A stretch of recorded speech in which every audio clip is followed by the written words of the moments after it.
Salve, amigas e amigos da filosofia, bem-vindos a mais uma das nossas conversações filosóficas. Hoje eu vou conversar com Vitor Silva, que é jornalista e também servidor pela UFG, Universidade Federal de Goiás. Ele está falando de Goiânia. É um prazer muito grande recebê-lo aqui. O Vitor tem feito uma pesquisa, ele já tem um artigo publicado, também tem um vídeo que eu vou disponibilizar aqui o link para vocês depois assistirem, sobre a questão do auxílio emergencial. É um tema bastante polêmico e bastante atual, que coloca em questão muitas disputas políticas do nosso tempo, né, do Brasil, da pandemia, a questão da fome também, a questão da renda mínima, renda básica, e as disputas entre direita e esquerda, né, as disputas de narrativa, muita coisa para a gente pensar a partir do caso do auxílio emergencial. Bom, Vitor, obrigado por você participar aqui das conversações, e vou já passar a palavra se você quiser falar um pouquinho da sua formação e depois aí já entrar no tema, só para o pessoal te conhecer um pouco mais, né? E daí a gente vai conversando. Obrigado pela sua presença aqui. Valeu, eu queria agradecer o convite aí, dar um salve para a audiência. E a minha formação ela é de jornalista, né, principalmente. Estou no Araguaia, estou me formando jornalista e também como militante, né? Eu sou militante há mais ou menos 10 anos. Eu militava no Movimento Passe Livre, na luta do transporte, e faz uns 4, 5 anos eu milito numa organização chamada Invisíveis, que é uma organização que promove solidariedade entre terceirizados, efetivos, e que promove a luta de trabalhadores precários, né? Então, o meu envolvimento com o auxílio emergencial ele se deu numa perspectiva de tentar ajudar esses trabalhadores precários que estão recebendo benefício a se organizarem. Então, eu me inseri nos grupos de Facebook, nos grupos de WhatsApp, comecei a trocar ideia e me envolvi com essas pessoas que estão se movimentando. Muito bom. Fala um pouquinho como é que é a sua visão sobre o auxílio, o que que você tem acompanhado, como é que ele surge, até para às vezes as pessoas que estão assistindo não se lembram exatamente como é que foi o encadeado dos acontecimentos e tal. Então, o auxílio emergencial, quando ele surgiu, a proposta dele era de ser um voucher de R$ 200 para os trabalhadores informais. Essa era a proposta do Paulo Guedes. Aconteceu uma articulação de 150 organizações, aí, puxado pela Rede Brasileira, pela Renda Básica, principalmente, mas com um monte de organizações, e eles conseguiram dar uma outra face, uma outra formatação para essa proposta, e ela chegou a R$ 500 universal para quem precisasse, principalmente para os trabalhadores informais, mas também deu uma ampliada no número de pessoas, foi basicamente quem pedisse e tivesse abaixo de uma renda tal. O governo, para não perder a iniciativa, aumentou para R$ 600 e manteve a formatação que essa articulação de esquerda deu para o programa. Então, eles só aumentaram R$ 100. Então, surgiu como uma proposta de 200 de um voucher, que seria um voucher, não é dinheiro, uma coisa de pré-determinada, você pode comprar só algumas coisas com voucher, e virou uma proposta de dinheiro na mão do trabalhador com autonomia para ele comprar o que ele precisar de R$ 500. O governo foi lá e transformou em 600. Essa proposta universal de R$ 500, da forma como foi colocada no Brasil, ela foi uma conquista da oposição, né? Da oposição parlamentar e dos movimentos da sociedade civil organizada. Não foi uma iniciativa do governo. Esse é o primeiro ponto, né? A iniciativa do governo foi chegar nesses R$ 600. E também a proposta do governo era muito limitada, no sentido de tinha várias exigências burocráticas para limitar, seria apenas o pessoal que é ambulante, trabalhador informal, teria que ter CPF dos filhos, e a Rede Brasileira pela Renda Básica, principalmente, fez uma articulação para simplificar o máximo possível. Então, essa forma do aplicativo, que você só vai e coloca os seus dados, e a base de dados do governo é utilizada para verificar se você é elegível ou não, de forma acessível, direta, que foi o que permitiu que 66 milhões de famílias, de pessoas, né, tivessem acesso ao benefício. Se não fosse simples e direto, muitas dessas famílias não teriam conseguido.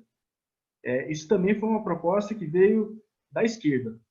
a formatação do programa, a forma como o acesso dos beneficiários foi feita, a relação que as pessoas tiveram com o benefício, foi uma relação formatada por uma política de esquerda. Ou seja, não foi uma proposta assistencial controlada de cima para baixo, foi uma proposta universal de livre acesso.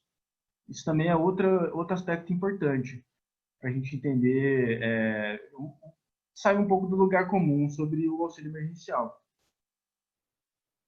Uhum. E como que é essa disputa? Como é que você está vendo isso? Começa com uma questão, uma pauta da esquerda, depois vai haver uma disputa da direita também, a popularidade do presidente aumentou, aí também queria saber como que você vê isso, se você faz essa relação direta com o auxílio, se tem outras questões envolvidas. Então, o que aconteceu foi, a esquerda aprovou o processo, formatou ele todo bonitinho para as pessoas conseguirem acessar livremente e largou de mão. As pessoas tiveram que se virar para conseguir acessar o benefício. A esquerda não atuou politicamente no momento das pessoas acessarem o benefício e interpretarem politicamente o benefício. Então, depois da aprovação, a esquerda meio que abandonou e partiu para o próximo projeto a ser discutido no Congresso. Então, na hora de disputar o significado da política, a esquerda se ausentou do debate. Houve uma ausência mesmo, perdeu por WO, de certa forma. Então, o que aconteceu? Por um vácuo que a esquerda deixou de disputa política mesmo, as pessoas foram, na inércia, pegar pelo presidente, que foi quem teria dado o benefício. Mas a relação que as pessoas têm com o benefício não é um benefício que o governo deu, é um benefício que elas conquistaram, porque ela tem uma série de determinações que elas têm que conseguir, elas têm que se virar para conseguir usar o celular, cadastrar no DataPrev, conseguir lá na agência, resolver o problema. Então, elas entendem como uma conquista delas, acessar o benefício. Elas não entendem como uma coisa que o governo deu. Só que a maioria das pessoas atribuiu a entrega do benefício, vamos ver se eu consigo falar isso de forma clara, ao Bolsonaro. Tipo assim, o benefício foi criado pelo Bolsonaro. Elas entenderam assim, porque foi o que chegou nelas. O benefício veio do governo federal, que é o Bolsonaro. Não tinha ninguém para conversar com elas a respeito do fato de ter sido aprovado pela oposição ou não. Isso é uma questão importante. Só que isso não quer dizer que elas foram compradas, entendeu? Ou que elas se tornaram dependentes do benefício, elas entenderam como uma relação de dependência em relação ao Bolsonaro. Elas entenderam como produto de uma luta delas, esse benefício, que veio do Bolsonaro, mas que também tinha uma agência delas nesse processo. Então, quando o Bolsonaro cortou pela metade, a popularidade dele entre quem foi cortado e entre o pessoal que teve o benefício reduzido também baixou muito. Então, eles entenderam como um direito que foi negado a essas pessoas. Uhum. Eu acho que teve mesmo uma relação do aumento da popularidade com o auxílio emergencial. As pessoas entenderam como uma coisa boa, um benefício objetivo que o governo garantiu para as pessoas conseguirem. Mas elas entenderam também como um direito que o governo estava garantindo, um direito que elas tinham direito, um benefício ao qual elas tinham direito que o governo estava garantindo. Quando o governo agora está nessa dinâmica de cortes, e a tendência é cortar definitivamente em dezembro, elas também tendem a levar isso extremamente para o lado negativo. Não apenas porque elas precisam, mas porque elas entendem que há um direito que o governo estava finalmente dando para elas e que agora o governo está negando de forma injusta. Então, a tendência negativa aumenta. Uhum. E como que você vê essas disputas? Porque o auxílio é um exemplo de uma prática, né, que surge numa luta, um campo progressista, e depois a narrativa sobre a sua origem e sobre o que ele é, na sua essência também, passa a ser alvo de uma disputa. Isso acontece com todos os movimentos políticos, né? A política é toda feita disso. Como é que você vê isso para esse momento atual e como que você veria assim possibilidades num cenário como o nosso, né, em que a gente está sendo governado por por um partido, nem é partido mais, o presidente está sem partido, mas enfim, por um setor da extrema-direita, né? E a gente tem essas disputas em aberto, né? Você, com a sua militância nos movimentos sociais, o que você teria a dizer sobre isso, caminhos? Como que você acha que a gente poderia prosseguir para disputar esse tipo de pauta e tentar uma virada nesse jogo político, nesse cenário atual nosso no Brasil?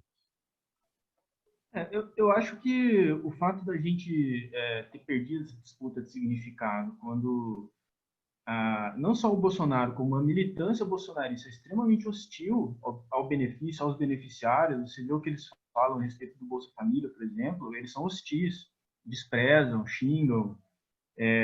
Basta você ter uma conversa a respeito do assunto que você ganha o debate. Essa conversa nunca aconteceu.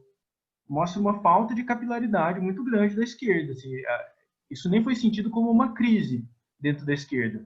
O fato do auxílio ter sido conquistado pelo Bolsonaro como dele. A vida continuou, né? Então, isso é bastante preocupante. Por outro lado, o auxílio emergencial gerou, dentro da sociedade civil, uma série de iniciativas de ajuda mútua. As pessoas, por necessidade, mas também por uma tradição forte que existe no Brasil mesmo, de vizinho ajudar vizinho, do povo se ajudar para sobreviver, como uma demanda mesmo, que às vezes é apropriada pelas igrejas evangélicas, de criar um certo estado de bem-estar informal, mas que também acontece fora das igrejas evangélicas. Elas criaram várias iniciativas pela internet, por exemplo. Tem grupos de Facebook que as pessoas se ajudam a se orientar em relação à informação do auxílio emergencial, e tem 600 mil pessoas, 500 mil pessoas, 50 mil pessoas. E nesses grupos, as pessoas trocam informação, se ajudam, fazem vaquinha para ajudar a pessoa que está com mais dificuldade. É uma espécie de embrião de sociedade civil ali. E esses grupos também dão origem a grupos de WhatsApp, nos quais as pessoas desenvolvem relações de mobilização, de familiaridade, de acolhimento, desenvolve uma capilaridade mesmo, pautada por essa condição comum do benefício, por essa necessidade de se ajudar. Esse benefício e essas características da sociedade brasileira, dos trabalhadores pobres brasileiros, criaram uma série de pequenas organizações, de pequenos grupos, de pequenas tendências de possibilidade de organização que eu acredito que a gente deveria prestar atenção para potencializar. Por exemplo, a organização que eu participo, Invisíveis, a gente se juntou com um grupo desses e propusemos um panelaço, né? E foi as pessoas fazerem vídeo batendo panela em casa, uma vez que está inviável fazer manifestação.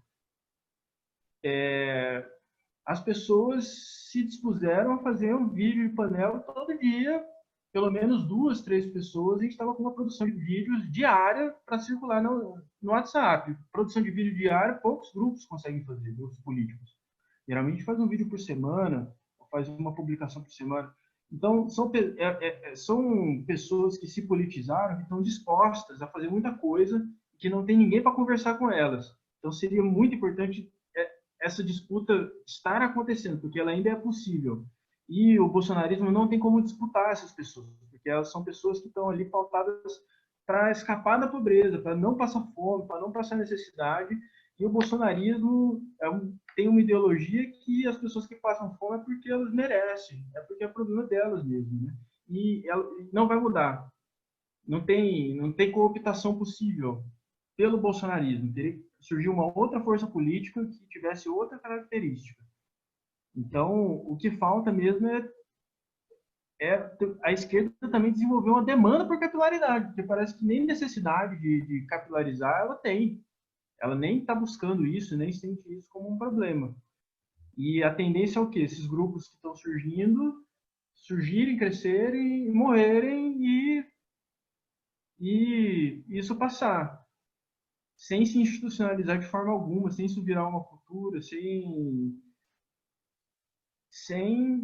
transformar a sociedade brasileira da forma que a gente precisa para conseguir sobreviver a esse governo fascista que a gente está vivendo hoje, né?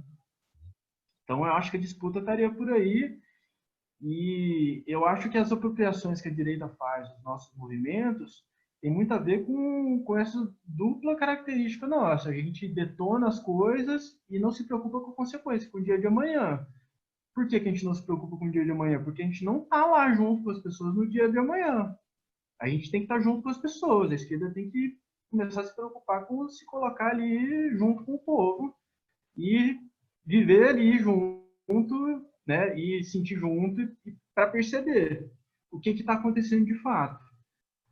Porque senão a gente fica dessa forma. A gente não sabe nem se o auxílio aumentou a popularidade do Bolsonaro ou não, porque as pessoas não conversam com o povo, não sabem o que o povo está pensando, o que o povo está sentindo. Uhum. Você disse que estava no MPL, né? Movimento Passe Livre.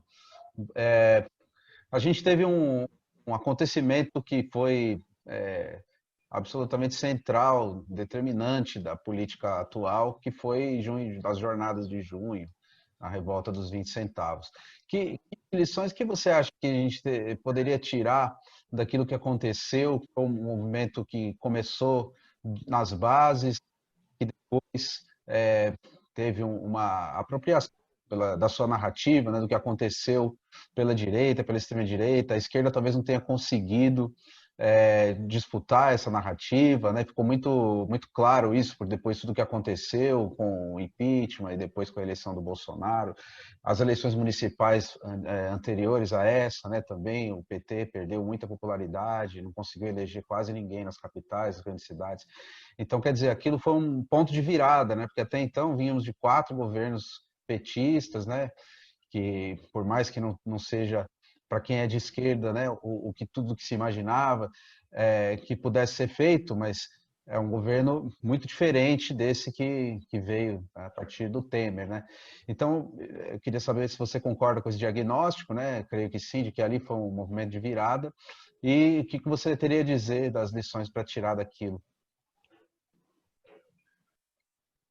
Eu acho que ali em 2013 a gente tinha um movimento em que os revoltados estavam inicialmente todos do nosso lado, né? A gente chegava numa pessoa e falava assim: você está insatisfeito com o jeito que as coisas estão?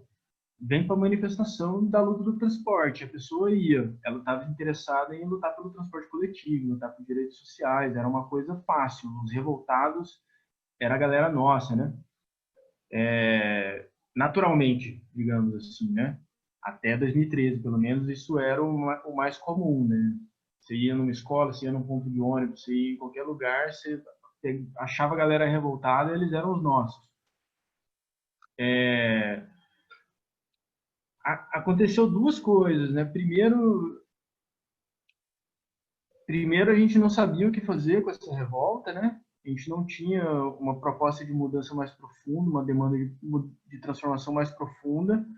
E eu acho que uma prova disso foi o fato do MPL ter recuado das ruas, né, em junho, e falado que ia se retirar, porque a gente não sabia o que ia apresentar para aquela gente toda que estava revoltada com tudo, e a gente só tinha o transporte para apresentar, de consolidado. As pessoas queriam falar disso, mas não apenas disso, elas queriam falar de diversas outras coisas. Não apenas a gente não tinha uma proposta para apresentar, como a esquerda também não tinha.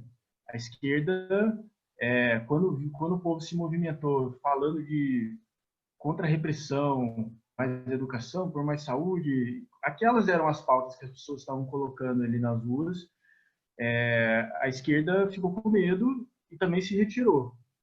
É nesse momento que a direita entra e toma conta, falando de retirada de impostos, fora Dilma e esse tipo de coisa. Se a gente comparar, por exemplo, com o Chile, lá no Chile, a esquerda teve uma postura diferente em relação ao movimento antissistêmico que existiu lá. Lá também tinha uma juventude revoltada, até nihilista, com enfrentamentos fortes, anti-institucionais, e a esquerda tinha uma proposta para essa juventude, que era a constituinte, uma transformação mais ampla que respondesse, de alguma forma, aqueles anseios antissistêmicos também. E o resultado lá foi o oposto, né? Um ano depois de revolta e enfrentamento, eles agora estão aprovando a constituinte deles e, enfim, sabe-se lá no que vai dar. Mas eles conseguiram achar uma confluência, né? Aqui foi o oposto. A revolta gerou um medo, um afastamento da esquerda. A esquerda primeiro recuou e depois hostilizou, né? Ficou hostil e empurrou para a direita esse impulso de revolta, de indignação, de insatisfação com o que estava posto, né? Eu acho que essa postura da esquerda ela é bastante importante para a gente entender por, por que que as coisas foram como foram, assim. Eu acho que esse exemplo do Chile ele mostra que dava para ter sido diferente e dependia muito da esquerda política ter outra postura, ter um programa para apresentar para a sociedade de transformação. Não tinha. E hoje também, quando o auxílio emergencial coloca em movimento milhões de trabalhadores pobres que estão querendo saber, estão querendo conversar, a esquerda novamente também não tem nada para apresentar. Então, o governo se apropria com facilidade. Se tivesse um movimento de direita que soubessem pautar a questão da renda e tivessem alguma proximidade, alguma base popular, eles também tal qual 2013, eles também se apropriariam. A nossa sorte é que não existem. Então, os movimentos de trabalhadores estão numa autonomia que está conseguindo se desenvolver sozinha. Porque se dependesse do debate político de um programa apresentado pela esquerda, já teria sido cooptado há muito tempo. Uhum. Você termina o seu artigo dizendo que tem uma possibilidade concreta e acessível de furarmos o cerco e o isolamento em que a esquerda atualmente se encontra. Como que você acha que a disputa pelo auxílio pode constituir essa possibilidade de furar esse cerco? Se puder explicar, até para o pessoal depois ler o artigo. Então, nesse artigo da Jacobin, o que o auxílio emergencial tem a ver com a luta de classes, que no Brasil a gente tem uma oposição e ela é baseada numa contradição real. Você tem as pessoas que têm direitos, que têm CLT, que têm o regime jurídico único, servidores públicos, por exemplo, tem uma tradição de luta e de organização, e você tem uma massa de trabalhadores precários que nunca tiveram nenhum tipo de direito. E o que a mídia, o que o governo de direita, o que é feito, né? Você opõe uns aos outros, né? O problema do Brasil é que alguns trabalhadores têm direitos demais e isso impede com que as pessoas que não têm direitos consigam se sustentar. A proposta para as pessoas que não têm direitos é elas deviam trabalhar mais, trabalhar cada vez mais horas, trabalhar de forma insegura para conseguir ganhar mais dinheiro. Quanto mais gente trabalhando de forma insegura, mais horas de forma desregulamentada, melhor para os trabalhadores mais pobres.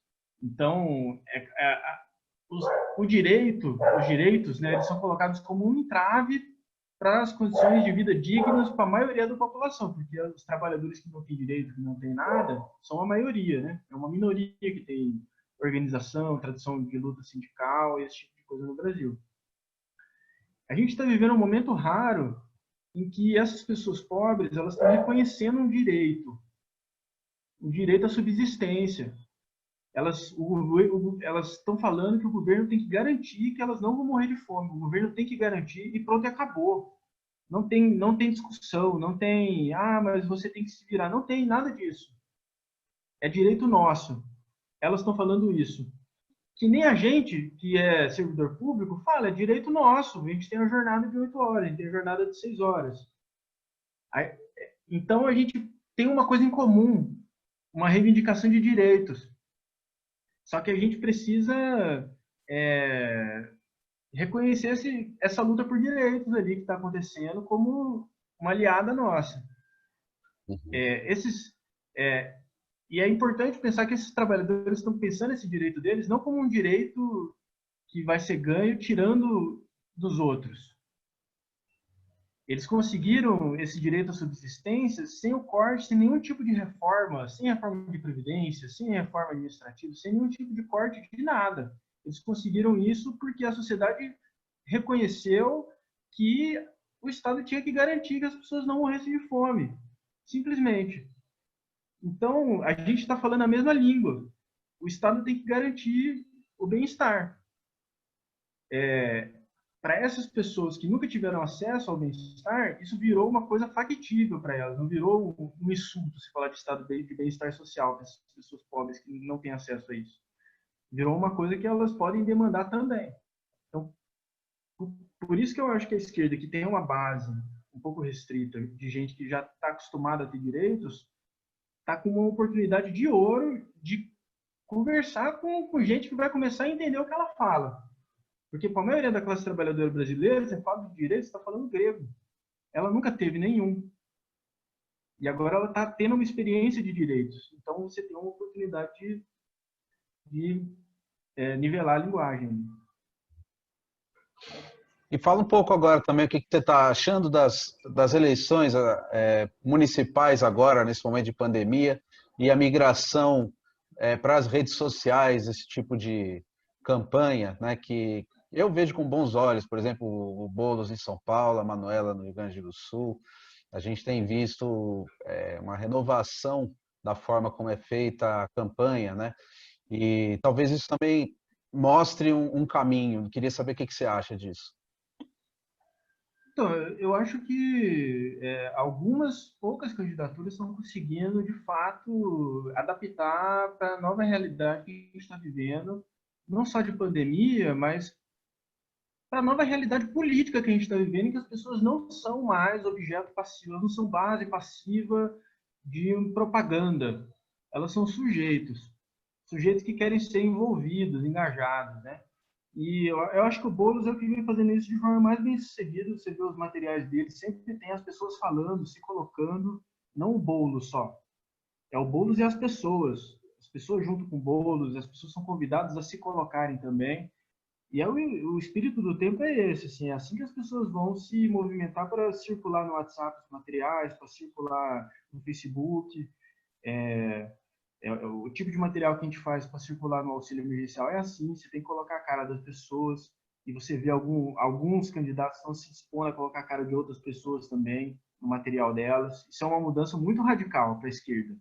Porque a esquerda é personalista, né, centralizada, e você tirar um pouquinho, né, o foco, mostrar um pouco das pessoas comuns, é uma mudança muito grande.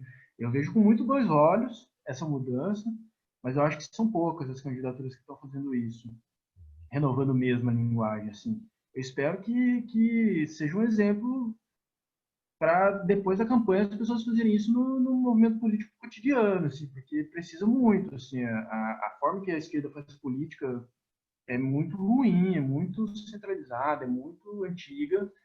A direita dá de 10 a 0 na gente, assim, na forma de envolver as pessoas, de movimentar. E não é porque é pela internet. Porque pela internet a gente conversa uns com os outros. O fato de ser pela internet ou não é o principal. A questão é a forma de envolvimento das pessoas mesmo, que é o mais importante. Uhum. A questão da renda básica, as candidaturas que estão falando disso são poucas também. A maioria coloca no programa, assim, eu vou instituir uma renda básica, o que já é alguma coisa, já mostra que está tendo algum impacto no debate, né? Algumas candidaturas de direita estão colocando também, de centro. O Boulos coloca lá, é o que mais desenvolve também, essa questão da renda solidária, lá em São Paulo, ele coloca isso no programa dele e discute sobre isso e tenta fazer com que seja uma coisa factível, né? Então leva um pouquinho mais longe. E inclusive está sendo questionado pela imprensa em viabilidade, que é muito bom, porque aí as pessoas começam a conversar sobre isso, né?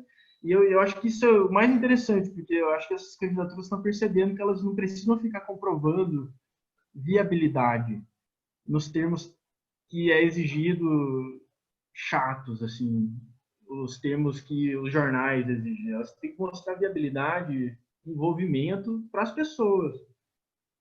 Isso é uma lição que a direita deu pra gente, assim, porque todo mundo falava que o Bolsonaro era inviável, que era impossível, que ninguém e tal, e ele foi lá e as pessoas botaram fé nele, ele ganhou. E eu tô vendo algumas candidaturas de esquerda fazendo isso, então, apostando que as pessoas vão acreditar, né, cara? Isso é muito importante, porque se a gente quiser transformar a sociedade, a gente precisa disso, né? A gente não precisa ser viável em termos de gestão. Porque a gestão, ela depende das pessoas, né, cara? Justamente. Vitor, eu gostei muito da conversa. Vou deixar, como eu falei no início, né, os links para o pessoal poder ler o seu artigo e também o vídeo lá no canal Transe. E se quiser dizer alguma última coisa aí para a gente encerrar essa conversa de hoje. Eu acho que, assim, se por acaso você recebeu o benefício, conhece gente que recebeu o benefício, ou tiver curiosidade, vai no Facebook, pesquisa lá, auxílio emergencial, dá uma olhada nos grupos, vê como as pessoas se comportam lá, como elas se relacionam. É interessante, assim, é uma coisa nova, que eu acho que pode se tornar um movimento social pela renda, um movimento social novo no Brasil. É possível que isso seja uma coisa nova na sociedade brasileira, e é interessante que todo mundo que puder dar uma olhada, acompanhe. Acho que vale a pena a gente entender o que essas pessoas estão fazendo ali, quando elas expõem a sua pobreza, conversam entre si e, e tentam, né, pautar politicamente o país, que é o que eles estão tentando fazer ao pautar o Congresso com a MP1000, né? Tentar fazer com que o Congresso paute a MP1000. Então, é uma experiência política muito interessante de pessoas comuns tentando se colocar ali de igual para igual com o Rodrigo Maia, com o Marcos Maia, com essas figuronas. Eu acho interessante e vale a pena, é fácil. É só você ir lá pesquisar e olhar e se enfiar nas coisas que você consegue olhar. Aí eu queria deixar essa dica aí para quem quiser. Massa. Legal. Bom, Vitor, só tenho a agradecer, foi muito boa a conversa. Vamos seguir em contato aí. Não, beleza. Eu mesmo, quem assistiu a gente aqui também, agradeço. Não deixem de comentar o vídeo para a gente saber o que vocês estão achando, se concordam, se não concordam, para continuar a conversa depois também. E fiquem ligados nas próximas conversações filosóficas.